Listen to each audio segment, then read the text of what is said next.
Welcome back to the channel guys. 2025 year మాత్రం EV కార్స్కి పెద్దగా కలిసి వచ్చినట్లేదు.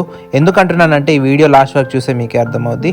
ఫస్ట్లీ ఎంజీ విండ్సర్ ఈవీ మాత్రం చూడండి, ఓనర్ పార్క్ చేసి పార్కింగ్ మోడ్లో కూడా పెట్టానని క్లెయిమ్ చేస్తున్నాడు.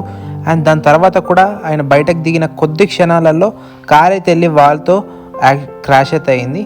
సో దీని వెనకాల రీజన్ ఏంటో మరి too much sensors and features ఉండడం వల్ల మరి ఏందో తెలియదు. అండ్ అదే కాకుండా హైదరాబాద్లో రీసెంట్గా మహీంద్రా BE6ని టెస్ట్ డ్రైవ్ చేస్తున్నప్పుడు చిన్న మైనర్ యాక్సిడెంట్ అయితే అయ్యింది.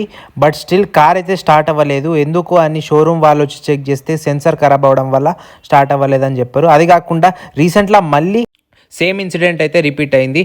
ఈసారి హ్యుండై ఎక్సెంట్ క్యాబ్ అయితే మహీంద్రా BE6ని అయితే క్రాష్ చేసింది.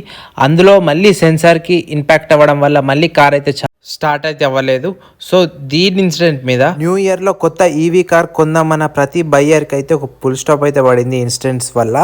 సో దీని వెనకాల ఉన్న రీజన్ ఏమై ఉండొచ్చు? ఫస్ట్లీ కార్ మార్కెట్లోకి రాకనే ముందే ఓవర్ హైప్డ్గా మార్కెటింగ్ చేయడమా, లేకపోతే అవసరం లేని ఫీచర్స్ అన్ని యాడ్ ఆన్ చేసి రిలీజ్ చేసినందుక ఏమై ఉంటుంది? ఎందుకంటే మనందరికీ తెలుసు నెక్స్ట్ జనరేషన్ అంతా ఈవీ కార్స్ మీద డిపెండ్ అయి ఉంటుంది. అలాంటప్పుడు ఇలా న్యూలీ లాంచ్ ఈవీస్లలో ఇన్ని డిఫెక్టివ్ రావడం ఎంతవరకు కరెక్ట్? కమెంట్ చేయండి. వీడియో ఇన్ఫర్మేటివ్ కానీ సబ్స్క్రైబ్ చేయండి.